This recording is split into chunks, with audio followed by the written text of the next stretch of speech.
Hani Mahmoud is in Khan Younis in the southern Gaza Strip. Hani, we can share with our viewers latest pictures that are coming into us, which are, once again, because this is not the first time this is happening and that we're seeing this, people fleeing along Salah al-Din Road, which, as a reminder, is one of the two main roads, north to south axes, that runs through Gaza.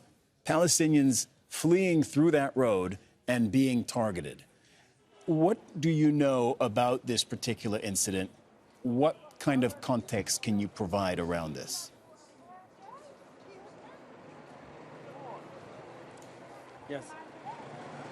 Yes, well, within the past 45 minutes, a sharp warning, a threatening tone on Israeli radio, the Israeli military radio, ordering people of residents of eastern Khan Younis and the resident of Deir al Balah, that's the central part of the Gaza Strip, to evacuate immediately, leaving that particular area, both areas, eastern Khan Younis and Deir al Balah, as they become a military zone, war zone, according to the announcement on the Israeli radio. People have started to move out of these two areas. Now, the residents of Deir al Balah were ordered to take a Rashid Road, the coastal road, that's the western side of the Gaza Strip, as a safe corridor for them to head further south to Rafah city.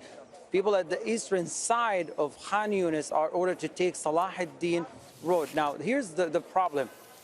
People who did not get the message or were not sure where to go took Salah al-Din Road, while at the same time Israeli tanks have been stationing there for quite a while and shooting at every moving object. We know they have effectively separated the central part from the southern part from the city of Khan Younis particularly. So those were coming from Deir al Balah side, taking Salah al-Din Road, were shot at.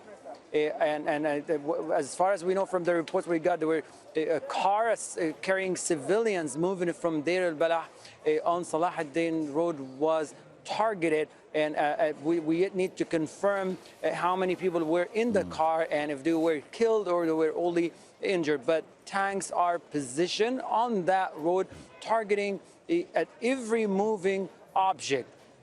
Here, the story is a little bit different. The remaining part of Salah al-Din Road has been damaged, severely damaged. So people coming from a resident coming from eastern side of Khan Younis taking Salah al-Din Road to Rafah city find it very challenging, as they cannot drive their cars. The roads are severely damaged. They end up walking, and not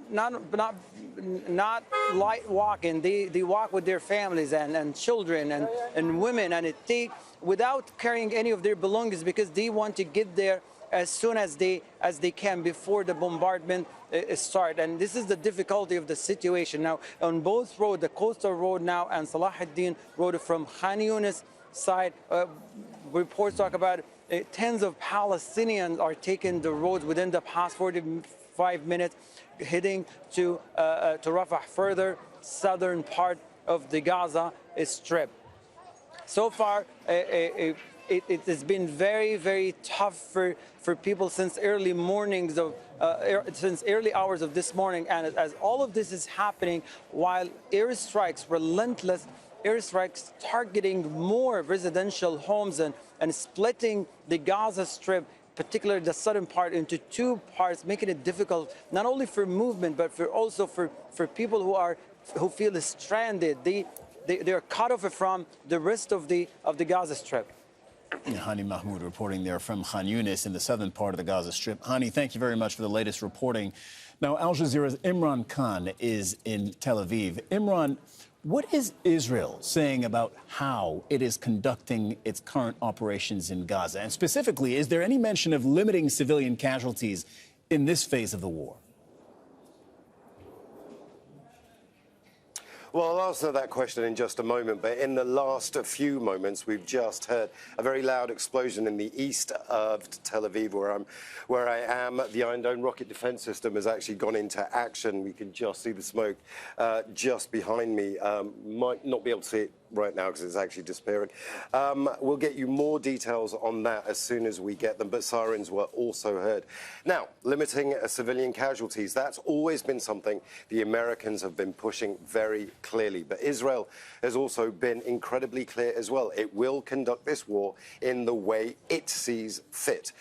Now, there have been what most analysts are calling lip service being paid to civilian casualties. There is this map that the Israelis have issued, which divides Gaza, the entire strip, into blocks, and those blocks are said to contain houses where people, or places where people can actually move to if their block gets attacked. But most analysts say that is something aimed at the Americans, not at the Palestinians living in Gaza. They've also been talking about the south of the country. Now, this is a very key element because the Israeli army chief actually turned around on yesterday and said, we will go into the south with the same kind of intensity as we did in the north. That's something the Americans simply didn't want.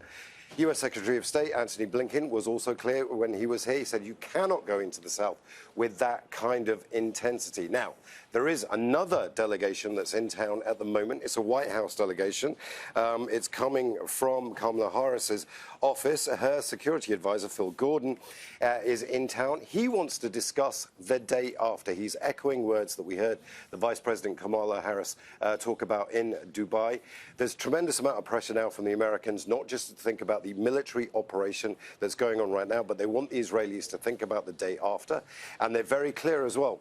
No reoccupation of Gaza, no displacement of Gaza, and limiting civilian casualties. But we don't know how much influence they're going to have on the Israelis. The Israelis have been very clear. And just very quickly before I wrap up on this particular point, there's some very interesting analysis going on in Israeli media that Prime Minister Benjamin Netanyahu is readying himself to blame the Americans in case this all fails for not letting him fight the war in the way he saw fit. He's already leaking to various trusted journalists he has within the Israeli media, saying that the Americans are limiting him. Well, that is really interesting. You'll continue to follow that. Anything new in that space, you'll let us know, Imran.